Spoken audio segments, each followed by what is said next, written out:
Welcome back. There you go. If you watch all of them, that is exactly how he starts every single show. That's the intro that we go with. And that's why you're the only sponsor we have. Yeah. Nice. And probably Pornhub soon. Were you aware of what you were getting into? I have no idea what I'm getting into. You're welcome. Well, if anybody has noticed, we're at a new location this week. We're at Old Sheepdog Brewery here in El Paso, Texas. I'm going to let everybody introduce themselves so we can get everybody can make sure to remember each other. I'm Cesar. I'm Alex, your alcoholic dad. I am Gus Delgado. And I'm Jonathan, or Jono, as everybody else knows me. Yeah, he's back because he's a brewer, and me and Cesar don't know shit. Yeah, so John's here with us because he's the only beer expert amongst us three. And, well, Gus right here, owner of Old Sheepdog Brewery. Gus, thanks for letting us do it from here this week. It's pretty cool that you opened the doors to us. Yep. Why don't you go and tell everybody about your place here and, what you got going on here. Yeah, so we're Old Sheepdog Brewery. We're located at 3900 Rosa, right next to the great park, Lincoln Park, or Chicano. Yeah, Chicano Park, what everybody calls it. Chicano Park. Yeah, so we, I opened my doors on a soft opening on December 27th of last year. Fortunately, I had to close down March 13 because of the pandemic, but we're back open again since last week. And how's it been going since you guys been opening up again? It's been going slow, but steady. We thank everybody that's shown up and had some brews here or take them home, like Alex. He comes at least once a week. Hell yeah. Or send someone. Yeah. I promise. Yeah, Alex, I'm pretty sure every single week he's like, hey man, I got a new Old Sheepdog, you want to try it? Yeah, definitely. But that's cool. Yeah, that's awesome, man. I mean, I'm glad to see that you guys are opening up again and everything's going well for you guys, at least for right now. Yeah. I think it's been kind of weird. I think that's the thing we've kind of been talking about the last couple is that we stopped also doing it once everything happened because we were a little skeptical about standing next to each other. I don't know where this guy is every day. Yeah. A lot of prostitutes. But I mean, they'll take a break. So. I actually seen pictures. Well, I mean, if you watch the other one too, you see the background that we have. I'm like, dude, who are these? It's disclosure. My lawyer said not to talk about it for my protection and their protection. But yeah, man. I mean, I'm glad to see you guys are opening up again. Tell us about these beers that we got here. I'm liking this one a lot, actually. Yeah, so Aventura right here, right? Yeah, so the Aventurera is it's kind of like if Hefeweizen and a blonde had a baby, and then Aventurera would come out. So it's like a street love shot. Yeah, definitely. Yeah, and it's it's refreshing and people seem to like it. I think I finally found love. What's your favorite part about brewing that beer?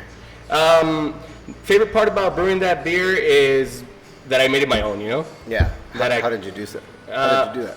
How did I do that? Yeah. Make it your own. What did you do differently? Well, I mean, as far as I haven't seen anyone like try to like combine at least those particular two styles, and so I just when I was saying I want to make a blonde, but I want to make it just like a plain blonde.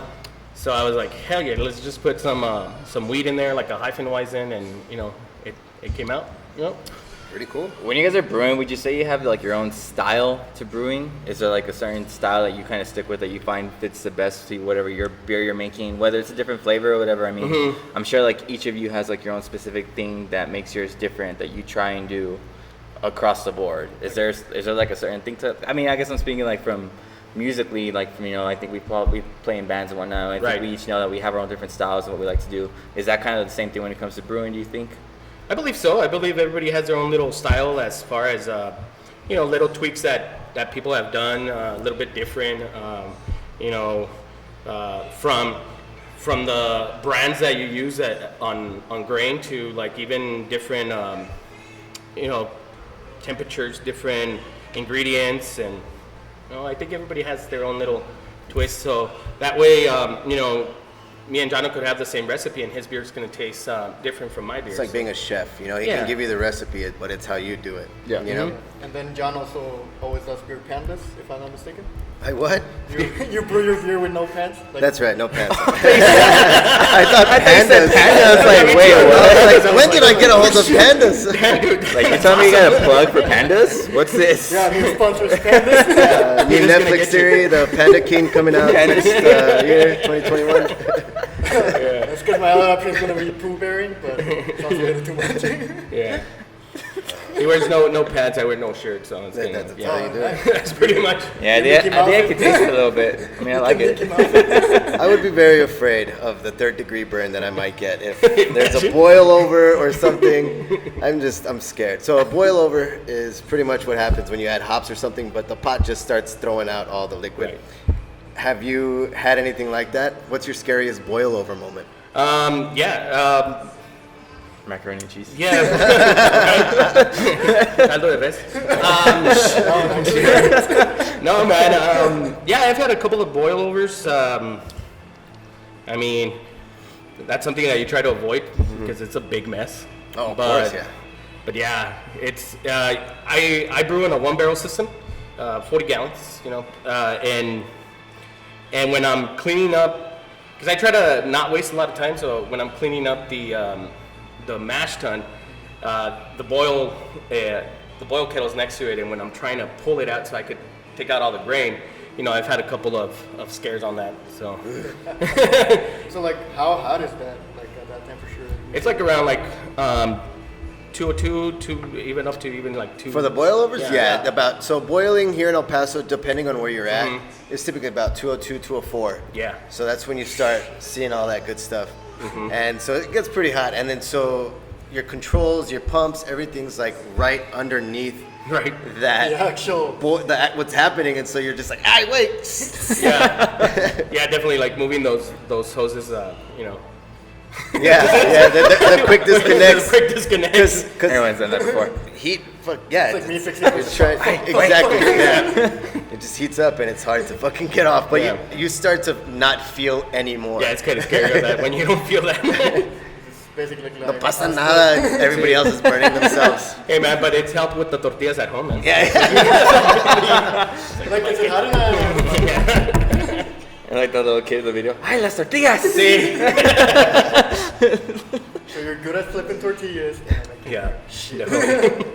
I feel like those two go hand in hand. You gotta have tortillas, it makes a good beer. It's Old Sheepdog, and then on the side is a tortilleria. It's disgusting. We actually had thought about that one. No joke. It's not a bad idea. No. We're out there, man. Yeah. You're waiting for your tortillas and you're getting a beer. Fuck yeah. But like, Breakfast taco and tortilla or beer all in one, man. That sounds amazing. Morning yeah, beer. really good. I think that's what, like, when the first time I tried the Aventurera, I was just like, it's a good morning beer. Yeah. I was like, why am I thinking this right away? Well, it's like my first sip, it's like, morning beer. Hey man, it's all about the brunch beer, man. Yeah. Anytime now. Have you ever done those beer mimosas? Oh, yeah. Oh, I haven't. Are they good? I mean, it's just beer and orange juice, so it's pretty good. Really? Like, I mean, nobody would think champagne and fucking orange juice. Like, you know, it's like adding an egg to a burger. Let me write that down. Beer and orange juice. There's It's like a special drunk. There's another one. It's called a lunchbox, I believe, and Oh, it's amaretto, orange juice, and a pilsner. And so you just dump the amaretto in there, or actually, I think it's a shot of whiskey. Dump the shot of whiskey and then chug the beer, like a Guinness or an Irish car bomb. Yeah. Sounds delicious either way. Oh, wow. So it's pretty fucking good. Do we have that here? You got something to go back? Hell I yeah. have an orange drink. Yeah. What the fuck? What? Wait, we're at Lincoln Park, so What? I'm pretty sure there's an orange tree around here. And some limones. There you go. Nice. It's all in one block. So what started Old Sheepdog? What?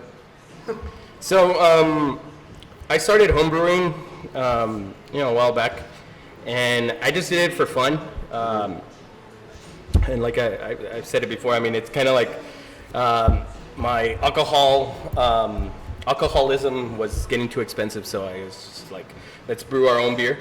So, That's my next step. yeah, right, exactly. So I started brewing my own beer, and at first it was just fun, and I brewed, and then maybe 2-3 months later I will brew again, and then now, before we opened this, I started getting real serious for like a period of like a year and a half or two, and was brewing every single weekend, and it's kind of like it picked up pretty well.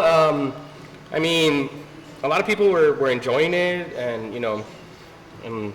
if they were lying, well, I'm stuck now. I'm here now. So, yeah. Like, well, I'm committed either way now. Yeah, So. it's like I'm. Look I'm at me here now, Mom. Yeah. So that's how it started, and I'm lucky enough that I have a very supportive wife, and she's like, she tweaked some numbers, and they said if you sell this, and this, we could start a brewery. So I'm like, hell yeah, sell all of it. Yeah, exactly. That's already on Craigslist. Yeah, so I sold my Harley, I sold the truck, and let's go. Hell yeah. That's the man. one thing I couldn't do. Sell my Yeah. car. Yeah. But and the process of actually getting started with this started in 2018, and it took me roughly a year and 3 or 4 months, which a lot of people have told me that's pretty quick. Where usually people take like 2 years to kind of start. And to speak up on behalf of that, that's because El Paso, you guys got to think about it, was a new market. So everybody, he had to deal with it, where it's a lot of he said, she said, and it's like, well, I did what you exactly told me to do, and then they're like, yeah, but I don't like it. Yeah. So it's just kind of like, well, what the hell? You get one thing from the state saying this, and then the city is like, hey, well, this is what we want you to do this. Yeah. And so now it's becoming easier to open up a brewery because of not the hardships. I wouldn't say it's a hardship, but it's annoying, and it takes a toll on a person to get told, no, it's not what I want. When you say that, do you mean like the city itself telling you like, hey man, you can't do this or you can't do that, or is it like the community? The city telling you that, Right. like the fire marshals and stuff like that. Right. And so, yeah. I'm just gonna disclose that Jono's saying that, not me. Okay, City. It's all our city viewers.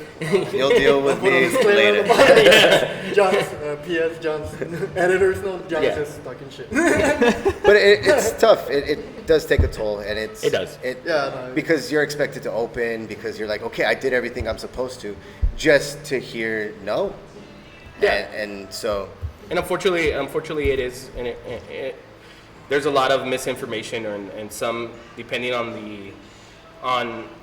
the particular inspector that comes in, it's up to their standards.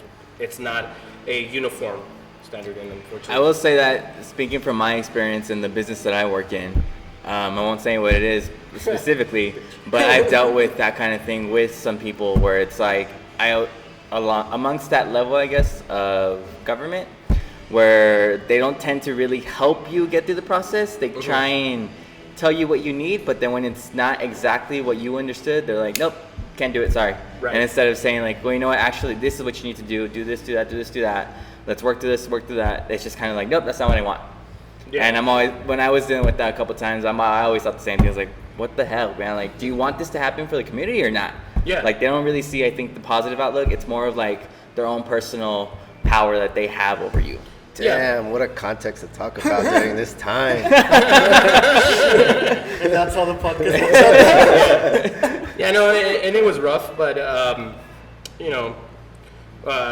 believe we're probably the only brewery here in the city in a industrial area, so that was even another hurdle to jump. But I mean, luckily we were able to. Why did you decide this area? Like, was there a specific reason? Or? Yeah, me and the wifey we're very emotional and very. And this area reminds more her. It reminds her of a really good time that she would have here. She grew up in this area playing basketball underneath the spaghetti bowl, and it reminds her a lot about her dad, and it was kind of like something for her to kind of give back to the memory of my suegro, and but of course we're trying to. We're trying to bring back what this neighborhood potentially could be or was at one point, because there's a lot of art. She has a great vision about like the arts here and bringing this something like Logan Park is in San Diego, where there's a park exactly like Lincoln Park, right underneath the Spaghetti Bowl, and then a brewery moves in, and it just starts flourishing with other businesses, and people want to do business there or live there, and that's kind of like what we're shooting for. I'm not saying it's going to happen within like 1 year or 2 years, maybe 5, 6, 10, but hopefully it does. Hopefully we live for 10 years here. Yeah, right, exactly. Well, I think it's just like main thing you have the location, because this used to be known as a church. Like for local artists, like we actually had art shows. I did a photo class here. Oh wow! I did a car show in here actually too. Nice. And it was just like an abandoned building gallery, and we call them takeovers, where we like take abandoned buildings and just show our work. Yeah. And it had the history here, so it's like people like, for example, like me, like if you know my artwork is really inappropriate. It's not usually what you see in Lincoln Park. Yeah. So I have seen your artwork. A bunch of stickers. And so it was just nice having this here, because I always had problems with the people in Lincoln Park, because my artwork's not Chuco style, it's not your traditional Chicano Picasso artwork. So when I got the opportunity to do it here, I was like, oh, it's like, I like the fact that it's like an abandoned building. Even though, like, I don't know if it's your office here in the back. Right. We had just a Mac there. It was like if you want to edit before printing something, it's like I had like 5 minutes, do it, and then post it on the wall. And it was good. And then I know your wood shop apparently used to be a bar too, for like every event they had like set up. So it was nice having it. But we had a bunch of shows here, and I've heard of those. It was a lot of fun. But like when you moved in, when they told me about your place, I think it was the second day you opened that I came, and I was just like, oh wait, I know that place. Like it's the church. Yeah. It's like it's where Church Bar used to be, not the one downtown. And I was like, oh shit, like, and when I came in, had your beers, and I went through all your menu, and then like a week later, we came with this guy, and I remember from his work situation, we can say that. We can say the name of the company, because then Cesar gets fired. Yeah. I'm not trying to mix the two up with this, so let's just keep that separate. But also Cesar has an OnlyFans. Is Cesar your real name? That's what I go by here. It's my stage name. That's my paper. It's really name. Cesar. Yeah, man. I mean, I've seen actually rap videos that were filmed here, and I mean, I've heard of stories that a certain congressman or city rep had like beers here to promote their stuff. So yeah, it has history, man, and I believe it. What I've heard from the lady up front, which now it's the art gallery, but when they were there, they told me that this used to be in the 30s. It used to be like a slaughterhouse. It used to be an auto shop. It used to be. I've even heard where it used to be like where they were making clothing in here. Yeah. So it's kind of like. Yeah, like this story. Yeah, and I believe some of the tables that we still use they're outside. They have the little holes where the soy machine was. And oh, did they really? Yeah. Yeah, that's pretty dope. So we repurposed a lot of the stuff that was here. I know the church did a lot of stuff too, and we're blessed for that, because I think they were the ones that put these ACs that are not working right now. But actually, I didn't know that, because the times I had the shows with them here, they weren't here. No, they weren't here. Oh, okay. It wasn't winter, so it was fine with us. So we didn't really care. Yeah. But yeah, oh shit, you have it. Yeah. Well, they were here when I moved in, so I was like, hell yeah. Hell yeah. Yeah, for sure right now, man. I don't know if you can do it without that. Yeah. That's really cool, dude. I think like that's the thing that's kind of missing, or the thing that I would like to see more, is that these areas start to get built up again little by little. Like obviously, like you said, it's not gonna be anything that's quick, but when like the businesses start moving in like yours, and obviously like, especially right now, I feel like breweries and beer is kind of like on the up, especially in El Paso. I feel like in the past 2-3 years, it's kind of blown up a little bit more. So I think it's cool to see, instead of it just being like downtown or on the west side, that you're expanding to the other areas where you don't really see that too much of it. Right. Yeah. I mean, as far as craft beer goes, I mean, we're not that many here locally, but I wish to see more. Yeah. Jono, I'm looking at you. And Soon, hopefully. but yeah, I'm because we want people to try craft beer, new beer, especially brewed locally. That'd be the great thing. And I think that's like beautiful to see, and like people are actually know like how like El Paso has great ass beers. Like, where can I go? We have multiple spots downtown. Right. We have now Lincoln Park here. We have on the east side one brewery, and it's beer that people can enjoy everywhere. It's not like, oh, like I'm gonna go buy a Bud Light. It's like, yeah, dude. You want a good beer. You want to go to a place and have a nice. Like, how old are you? 16? Yeah, I've always said that. Hey, I was drinking good beer at 16. I was a cat taking coolers to the parties. You were a fine wine. Because that wasn't me. I was always a Guinness guy. We were the ones drinking Bud Light, whatever we could get our hands on. See, crazy enough, Coors Original. That's my favorite beer really? of all time. Yeah, that's my shit. What's yours? Yeah, my favorite beer. I mean, I have so many, but if you go commercial, I think Silver Bullet. Of course, Silver Bullet is for me. I mean, that's my camping beer. That's my, when I see football beer. But I mean, from more of the craft side, I mean, Anchor Steam. So going off of that, because of Anchor Steam, how do you feel the market has changed? Like you were saying? Okay, so I forgot what the fuck I was saying, but pretty much the way beer, Anchor Steam. Yeah. Anchor Steam is a classic style. Right. It's I think they actually made it to where they're the only ones that could say they have a steam beer. Yeah. Reason being is I tried to make a steam beer at Flicks, and legally you can't call it a steam beer because Anchor Brewing Owns it, yeah. What's a steam beer? It's an old style beer from back in the day. I forgot the whole. Wait, entire they thing own of the it. name or the type? The type of beer, steam beer. So how come you can't call it? It's just But the it's like type? it's like an amber lager, pretty much, and stuff like that. Just put it in That's Spanish. crazy. Cerveza al vapor. There you go. So I But- made But like, classic styles that made a brewery from back in the day. Yeah. That They're Anchor like Steam is that. copyrighted. Coors Original has Coors Original, or Coors has Coors Original. Yeah. And a lot of people focus on those lager styles and this and that. And now the market is different. Yeah. It feels like almost it has to include something to be marketable. Mm-hmm. It has to have that oomph instead of just being, well, this is a lager, Yeah. And what's so crazy about this market in El Paso is Bud Light is kind of still the majority seller, and like Tecates and all the light beers. But when a brewery itself produces a light beer, people don't look at it. Yeah, they talk smack about it. It's so crazy. Yeah. So Yeah, people actually, want right, I never people think about want that. something so flavorful and this and that. Sorry. But then they go to the majority of the Coors Original, the Coors Light, Yeah. the Tecates. So why can't they support those as well? What's happening in that? Real quick, do you think that's probably just because, like how you said, those popular beers and commercial beers are associated with light beer, that made people associate craft beer being heavier and Right. like stouts and stuff like that? Or 'cause they're, like, cheap. I mean, I I can feel see like it's IPAs. just because it's cheap too. Like, how much is a tall boy from Bud Light? Like what, $1.50?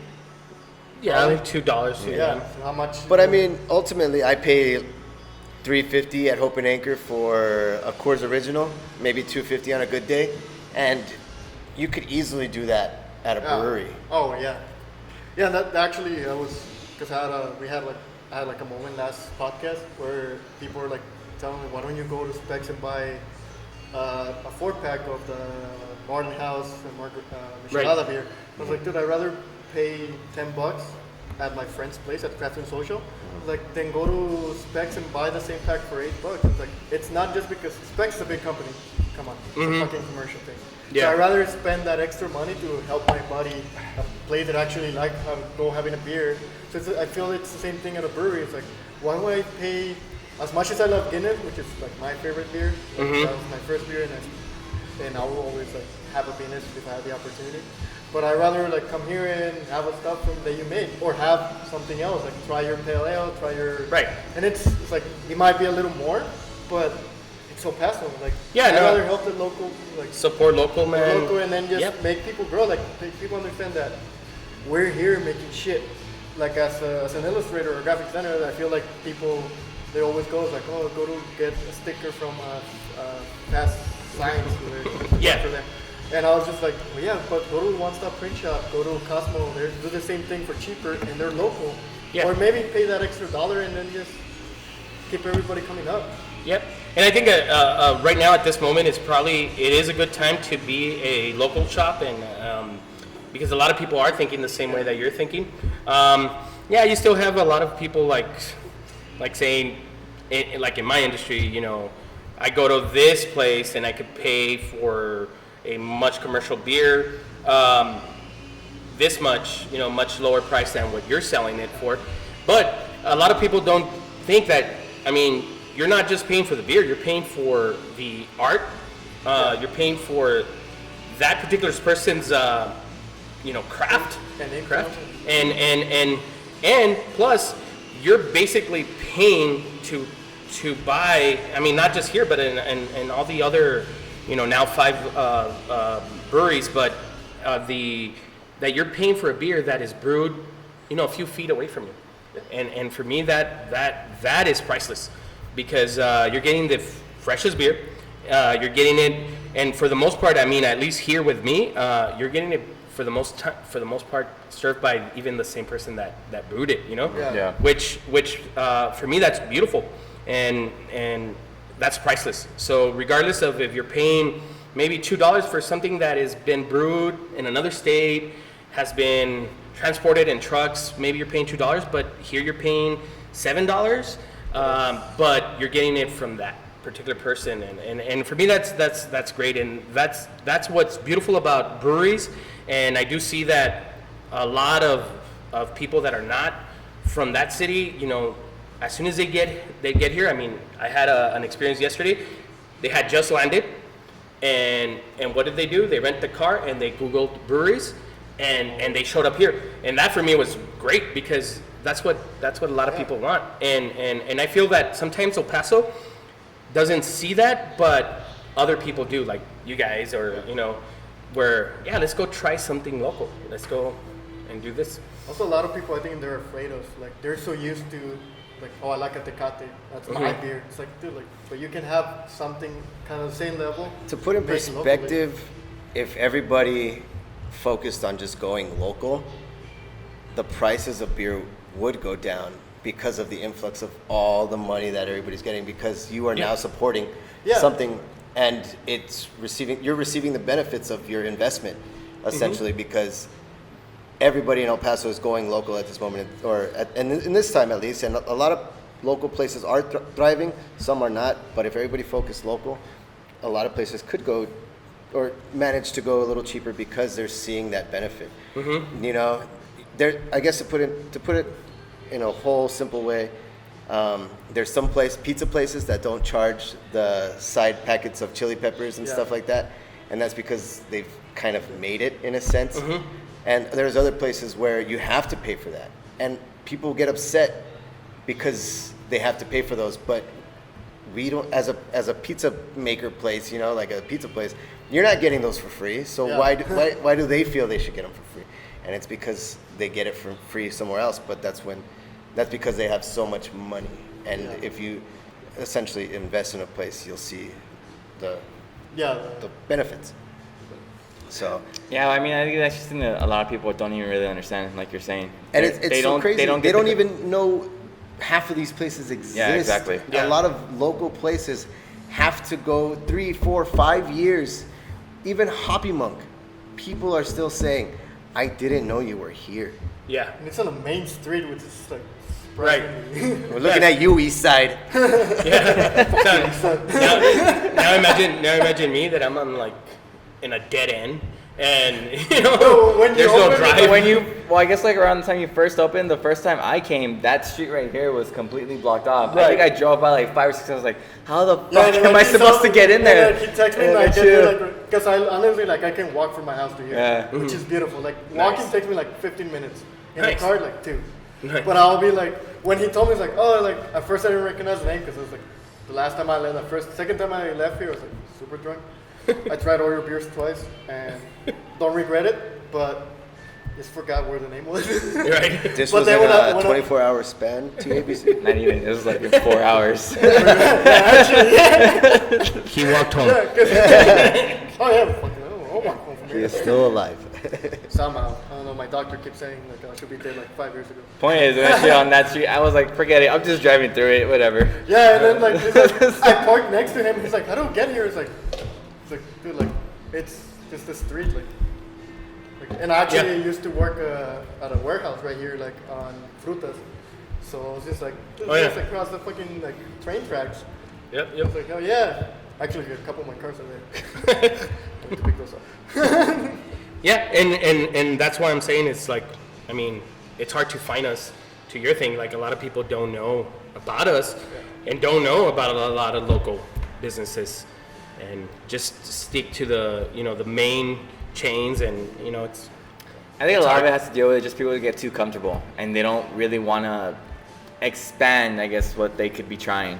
I mean, at least for me, like a lot of it before, like I think I really started knowing downtown more. I didn't really know too much about local breweries and whatnot. I didn't know too much about beer, really, regardless. But I think as I started to go out and see them more, I was like, oh, I think I like this a lot more than just buying a fucking, like you were saying, that got there a Bud Light from the gas station. I would rather go out and enjoy local spots, see someone do with their own thing, what they're passionate about, and try and support them. And then, like you were saying, to what you guys are trying to do here, expand a little bit. Hopefully see that happen down the line, and then you not only help your friend, but you help out the community in a sense, in a way, eventually. Yep. In the small time that you've been open, Yeah. describe to us your expansion. Okay, I like how John just gets so formal. Like every 5 questions, John gets like, yeah.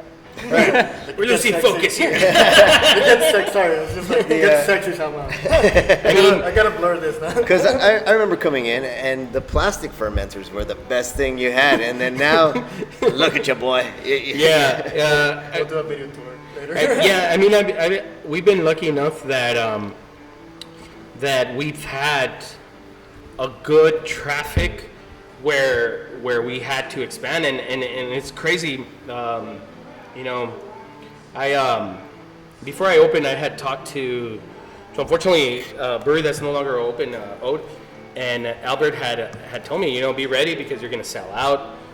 Be ready to, because you're gonna expand it, and I mean that you're gonna need to make more at a much faster pace because you're not, people are gonna be drinking. And for me, I was like, I hope I get there, but it was surprising enough that it only took me 2 months to get there. Where people were drinking the beer. Plus, I mean, of course, plastic fermenters, a 30-gallon system, now it's a 50-gallon system. But we had to expand because people were actually coming in and actually drinking. And for me, that was beautiful. It feels great. It feels great where people are actually drinking your product. And it's just that's why going from plastic to stainless steel, going 2, 4, and now 6 stainless steel fermenters, it's kind of like, I mean, for us, I mean, it's surreal that how quick we needed to grow because of the demand, and because there are people out there that want what we were talking about, want that local stuff, So I was What's the benefit versus plastic versus stainless? well, I mean, the benefit is that, What do you like about I mean, obviously, plastic was very homebrew, and going to stainless steel was being more, aka more professional. Yeah, and I had more control, and control over temperatures, control over, and just what I believe the taste got improved. It got improved. Okay. So that's what I was going to ask. Yeah. Yeah, because I remember one of the times that I brought them in, that I came with them, and you were like, you know what, I have the Sheepdog beer that I wasn't going to release till 2 weeks from now. Yeah. You ended up selling it that day. Yeah. Which still love. It's one of my favorites from you. And also that one that I just had, Melapelas, was pretty good. What? Hey, watch it, man. Them's fighting words. Which I love the names of your beer because they're just Yeah. like if I just want to hear a super white guy who's like, can I have a Melapelis? Melapelis. Melapelis. But I just wanted you Thank you, out of towners, for that. When the guy serving the beer, like, what the fuck you say to me? Shit. Yeah. It was like, nah, I was fucking you. Which I was just surprised, because before before I had come, you had told me about that Chipotle beer. Right. And then it was like 2 days later that I came. You was like, like I'm actually had to serve it now because. Yeah, because we had run out of Yeah. another one, so we needed to tap And it. it's just like that was amazing to see. It's like, oh, that's really quick. You're already getting to the point where you're like having to take out beer that you were holding for a bit. But Yeah. it's showing you that And- your product, it's actually making the people enjoy it and coming out. Yeah. Don't say that, man. How does it? How do you adapt to having to keep up with the demand? Learning at the beginning, and then Right. how do you figure out now what's next? Well, I guess at the beginning I didn't know what to expect, and now that I kind of like sort of think that I know what I'm doing, that I need to. I will never. This is something that I will never try to. As far as what I think, I would never try to quality over quantity. I would never try to cut corners to try to push a beer much faster on time than when it should be ready. Like that. It was ready when I put it. I just wish I would have kept it a little bit because we were gonna like release it on a certain time and make a big deal about it. But the thing is with oh shit. Man, that tequila shot really. No, but I It's mean, the tequila that like- matters most. pretty much. Like 40 minutes later. Yeah. Wow. Blah blah blah. Like at the end of the podcast, you just guys in the back sitting. No, yeah. Well, pretty much. I mean, that comes with what I was saying about the expansion, about like actually buying more fermenters to have more quantity. Because if I try to push it out too quick, I'm gonna lose carbonation. I'm gonna lose the aging of the beer. So I mean, and that's what for me, as far as what I said in the beginning, when I first started this, let's just talk shit to me the moment that I just start pushing out beer just to push it out, because we want to keep it still the whole artsy thing. Okay. With that, how long does it usually take you to, like, I guess, get to the full process of brewing a new beer? Well, I mean, depending on the style, but for the most part, 3 weeks to months, depending on the style. But, for roughly around like 3 weeks to like a month and a half, plus or minus. So I heard you say something interesting, which is you're still learning, kind of. Yeah. Yeah, and I believe that's beautiful. I think that's beautiful. That's amazing. What have you learned? What have I learned? With brewing, just in itself, brewing. Yeah. Not the different timetables I was of going to say, the more beer you drink, the more drunk you get. yeah, right. Yeah. Working But on brewing it. in itself, like has it taught you patience, maybe, or has it? Yeah. It's beautiful I've, questions. I've learned. Obviously, when you come around, it's good to have you around because you taste it and then you tell me advice, right? Tips. Yeah. But Going off of that real quick, is it hard to take such notes like that? you know what? I've always taken criticism positive. There's some criticism that I just feel that they just are here to screw you over and kill your morale, which unfortunately it has come to once in a while. It does where somebody tells you something and you're like, really? I mean, they're just that they're just here to screw you over. The classic button. Yeah, exactly. They're the untapped market. Yeah, but I mean, there's other moments that I appreciate. I mean, I appreciate everything this man tells me, and actually, from day one, I believe we were not even open yet when you came in Yeah. that day one, and you suggested some, gave me a little pointers, little tweaks, and you gotta understand, I was never in the industry. I was never a bartender. I was never an assistant or anything like that. I was just coming in from homebrewing, which at homebrewing I did it on my own. Like I learned it on my own. So taking advice from people that I know that means well, I take it. And I know you mean well, and I take it. And people that mean, you could kind of see that. But I take, to your question, I take criticism in the best way. And I try it. If they suggested that, well, let me try it. Because, like Jono's been here in the industry for a little longer than, obviously than me, and you know, he knows what he's talking about, and I know you've improved. Oh my A God, lot. it's amazing. Yeah, you know, I know you've improved on that. Oh. Damn it. And but that's how I learn. And to your question about like learning, I mean, every day it's a learning thing. It's a new learning thing. Maybe something that you had overlooked and you never had seen it. I was like, oh wow, you know. Yeah. And you know, I never said that I was like a professional brewer. I never have said like, you know, I've you know, I'm there to learn and to take advice and to grow. Yeah, exactly. So like with that, will you ever let like, let's say like if John wants to make a beer with you, will you ever let him like, hey, like let's Hell yeah, man. collaborate? Hell yeah. 'Cause, I seen in other breweries, like I named it, and they're like really picky about like, I don't want this guy to come. Like, Yeah. so, like he maybe brings something else new to you. Yeah. And why not let him like, even if it's a small batch, just Right. try guys something together and help each other grow. Like make it Exactly. like a good collaboration where you're like, maybe this is stupid. Like let's say they do whatever, like a fucking peanut butter beer. And I'm just, and they're like, like, look, I'm just saying that just because I had peanut butter sandwich before coming here. So. Yeah. No, and I know what you're getting So at. that's why I was just like, I rather like, it's like that's the first thing is like, why don't you bring like, if it's okay with you, of course we're talking that you guys know, like I'm just saying John because John's here and he knows what he's doing. Right. Like if you ever had someone else come in and like, hey, can we collab on something, even if it's just like a one-time deal. Yeah. Well, as far as collaborations, I haven't had it with another brewer. Collaborations, I would love to that. John. You know, maybe you know, obviously, the way that he brews and the way that I would brew probably is going to be totally different. I've never seen him brew. I've tasted his brews and they're freaking good, man. And you know, here's Johnny was amazing, dude. Thank you. And I took it home and you know, me and my wife enjoyed it very much.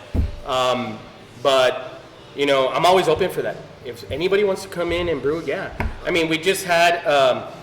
Give me Not- one second. Ooh, otra vez, 21 minutes. Damn, you. that was awesome. Oh shit, I'm refill? in love with myself. How did my beer get so full again? So That's the magic of editing. Magic of editing. So going off of this real quick, our refills, as you notice, we have refills. Nice. Good. So- we love beer. Thank you. Gus is not drinking quite so much. He has a shitty 4 right there. What a. He's trying to picture like fuck. And I did that on purpose, so. so that's the next question. You're drinking. How has that been since you opened up a brewery? My drinking consumption has gone up. Nice. But Understandable. but I mean, I've been deprived of drinking for a long time, working at a school. I could drink all day. Not gonna lie, I feel that. I used to teach, so. No, you know what? I enjoy drinking. I don't get to the extent where I used to before, though. It's kind of crazy. Because you built a tolerance? Yeah, I don't know if it's tolerance or I don't know if it's just kind of like. Do you think your drinking has like because of that, like it's in a 24-hour span, you know? Uh-huh. And so you get up in the morning, you might have a beer, maybe, you know? Because you have to check something. Right. You know? And so, yeah, it's quality control, sir. Oh, yeah. Yeah. Quality control. Yeah. And, but like, you know, do you feel you don't get that way anymore because you kind of are like, yeah, like I don't want to drink in excess. I have to have my, like you don't want to wake up hungover, you know? 'Cause Right. when when you're hungover and you have to taste beer, it tastes like shit, you Right. know? You So- still wake up in though? What the fuck? Yeah. Well, we because don't you let it learn- get there. Yeah, you don't let it. You We moderate. drink, you know, with something like this, and then Like Gatorade. and then you drink water or Oh, yeah, Gatorade, yeah, you know, yeah. and then. So, But yeah, I mean, I guess you could say that. I mean, I guess the wifey could testify on that. But yeah, I have, you know, outside of here, I have been drinking less. yeah. But when you're here, like when I'm here, I'm brewing, and of course maybe I'm drinking one or you know, but or maybe when I'm enjoying it with customers because I like to drink with customers. I don't know if that's right, but I'm not serving. I have servers. I don't see the problem with that. Yeah, I have servers. But I guess here it doesn't hit me, other than, I mean, outside it probably does, because now I see it like more like outside like fun, and here's like work. Yeah. You know? Okay. Yeah. It's yeah. like, that's nice because you're like, I'm coming into work and I'm gonna drink. Yeah. It's like, shit, can I have that life? Yeah. But there's times where I remember going in, and it was so crazy. We had a bartender say that the beer tasted sour, and they were saying which tap it was coming out from, and I was like, no, that's not right. Like, it's not supposed to be sour.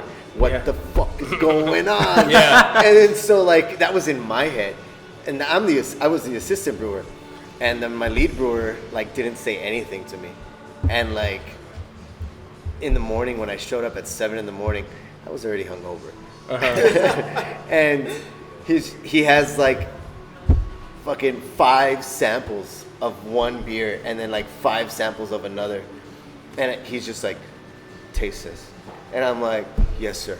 Yes, sir, may I have another? Yeah. I drink it. I'm like, and I'm just like, this tastes like beer. It tastes like beer. And then he just like, taste this one now.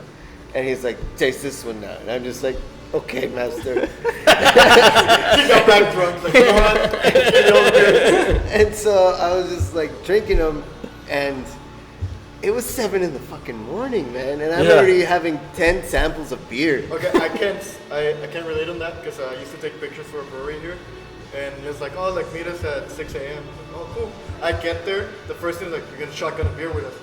It's like, it's 6 a.m. And then I'm just like, oh, fuck it. Yeah, and that's how it goes. The person that taught me how to, there was 2 people that taught me how to brew. Vinayak, he introduced me to the world of brewing, and then there's Dave, and he. Is it the Dave that I'm thinking of? No, Dave is actually, he was from Florida, moved to El Paso, and then moved to Austin, and we're Definitive Ales. Mm-hmm. That's our Instagram handle, Definitive Ales, and he's the one that fine-tuned everything for me. Taught me how to brew on a simple-ass system that could produce quality. And he taught me that it's not about the doodads and dingdads or whatever. It's more of just like producing something that you're proud of and having quality with it that doesn't take much to do. Like a lot of people on different places have these huge setups and this and that, and they produce what they like, but it's not like those people haven't entered competitions or anything like that and haven't seen what they can actually do. And this guy has won medals, gold medals, the national homebrew competition with this setup. It's a super simple setup. It's the one that I have for brewing. I'm excited to see. Yeah, it's very simple, and he's taught me the most. And I forgot where the fuck I was going. I guess you start hitting. I guess so. Oh God. But that's the beauty about it. Like, you have someone from out of town teach you how to, like, the basics, I guess, and how to make something great in a simple way. In the most simple way, and a lot of people want to cloud that. Yeah, because I had tried your beer, your homebrew. Mm-hmm. You actually gave me one time at FAM, and delicious beer. It was a lager. I remember perfectly. That was like the first beer I got there. That was the first beer I had, and then after that, I don't remember because I got there like it was like 12. Left at midnight, so I was there drinking. Hell yeah. Also, thanks to that police officer that bottled my beers for some reason. What? I mean, no one. I'm gonna cut that on the post. I'm gonna cut it on post. Well, I mean, I think with that, I think the cool thing is it's just a matter of if it's not broken, you'll fix it. Keep it simple. Keep it, whatever works. Just keep doing it. I mean, obviously you want to improve. You want to try and get things improving little by little, but there's no need to ever really change things to a drastic effect if it's not really affecting you. It's always less is more. Less is more, exactly. But I guess with that, Gus, I guess one of the last things I just want to ask you, where did the name Old Sheepdog come from? Dogs. I like dogs. Yeah, I have a fantasy about them. No, Well, that took a turn. This is gonna be a 3-hour show now because we want to know. No, pretty much the name comes from my home brewing days. I was always home brewing. Instead of telling my friends, hey, come over to my house, I would always say, come over to Sheepdog Brewing. At first I said English Sheepdog Brewing. I own English Sheepdogs. I own 3 of them. At that point I only owned 2, but now I own 3. I know, it's crazy. Took him to the groomer today. It was crazy to get him out of the car. So it kind of sticked, I dropped the English because it was like, eres mexa, güey, no mames.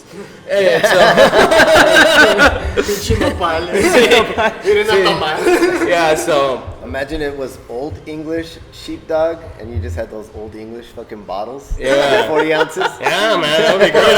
What all the name for Mexican? It's like 1 month later. Te la tuya, te la presto, te la bendigo. I was like, what the fuck? It sounds like the Te la people that drink bendigo. Old Esa te la English. tengo, escríbela. Can you just put on the bottom?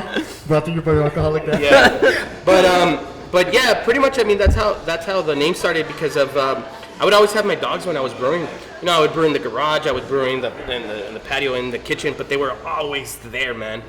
And staring at you, judging. Yeah, judging me like, hey, feed me, fucker. But and then give me something. Yeah, and that's how it started. And so when we registered to be a business, we didn't think about anything else other than Sheepdog, And then it kind of, it's lovable. We have a pet now, It's kind of like a mascot of the brewery, and it's kind of catchy. And you have the mural in the front. The mural in the front, and of course, I guess. Shit, you're right. You lose. I think that's our sign. It's like, all right, it's time to go. I had another question off of that because and we got it. We have to discuss the art around here. Yeah, that's the other thing I was gonna say. Like, you have amazing, beautiful art here. Yeah. You have art installations. What is it? I Love EP. Oh yeah, so the I Love EP. That's the newest mural that just came out a week ago. It was named. It was drawn by our neighbors up front, by Galeria Lincoln, by one of the co-owners, Tino Ortega. He did it. Yeah, he dedicated that to the family. Well, to the victims of the August 3rd. It's a little hard for us because that's a sore subject because we've lost family members due to the August 3rd shooting. Directly to Uncle and Aunt, directly from my wife. So he felt that was the right thing to do. We made it interactive. A lot of people could take pictures holding, like if they were holding a balloon. So that's really sweet. A lot of the art here, it's awesome because one, I get it for free.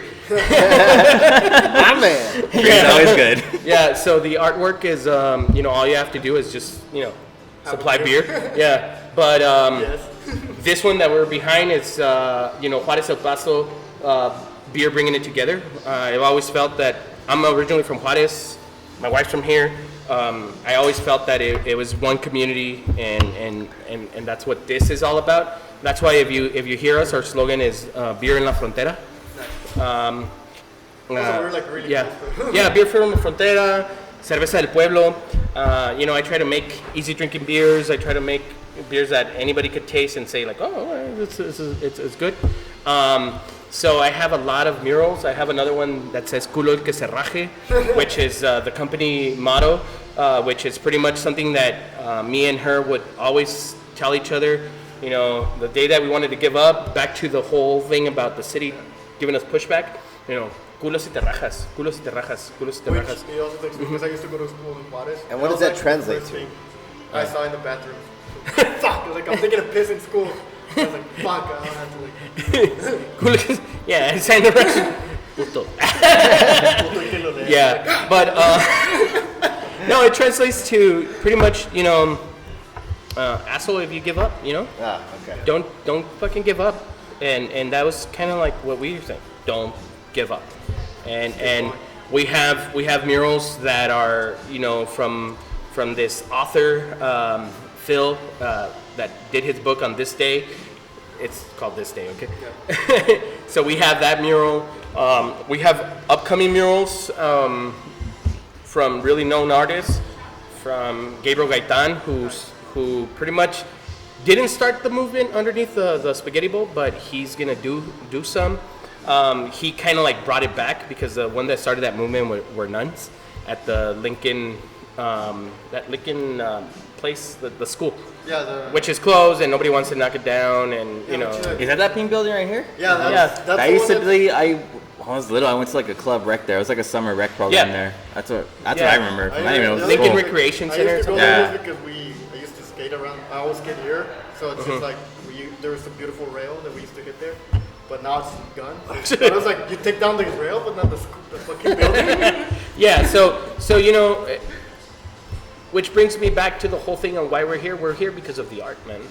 And you're making art too, because the beer's art. You know, it might not be, maybe the next batch is not as consistent as this one, or it'll be a little different. But I think that's what brings the whole craft, the artsy part of it, and not too much the science part of it. Oh, sorry. Well, I was gonna end it. Shit. To close out, I'm maybe having fun. you said culo se. Culo el que se raje. Okay, so going off of that, anybody going out to live their dreams, what would you? Because you're living your dream, would you say? Yeah. What would you tell them? How would they achieve, or what's best for them to achieve their dream? Dude,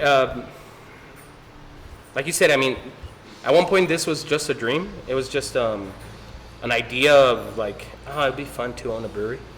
But we just jumped on it, man. It's just fucking do it, man. Just jump on it. If it's whatever you want to do, but just jump on it. And, you know, I'm lucky enough that I have my wife that is very good with numbers and all that shit. But, you know, try to just do it and don't give up. And there's going to be a lot of hurdles like it was for us, but we accomplished it. We ended, you know, and now we're here, and now our dream is expanding this and making it bigger, and, you know, having a brew system like what, you know, here Jono brews on. And, you know, for that's a dream. But if this was a dream, why not? It can be reality. Yeah, exactly. Yeah. Just don't just think it as a dream, think it as a reality.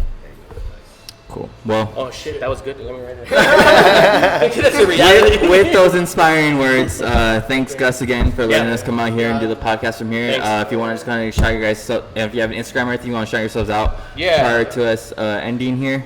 We're gonna Yeah, put all the information. people that I owe money from. And we're gonna put all your information, of course, here. And I want to say thank you for supporting us and being our first sponsor. Thanks, man. Yeah. Hell yeah. How much am I paying for this? And beer. Yeah, man.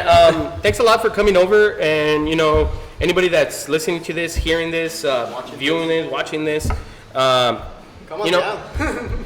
I would say come on down to me, but also come on, you know, go to Jono's place, go to you know, Gabe's and Justin's place, go to Justin on West Side, go to Adrian's place, and all the guys over there at support all Blazing the Tree. local breweries. Go to, you know, Ruben and you know, Evelyn and all the at Paso. You know, go to all those, you know, Paso, all those places that are here, because we're not that many, and you'll be surprised of all the quality good beer that are here.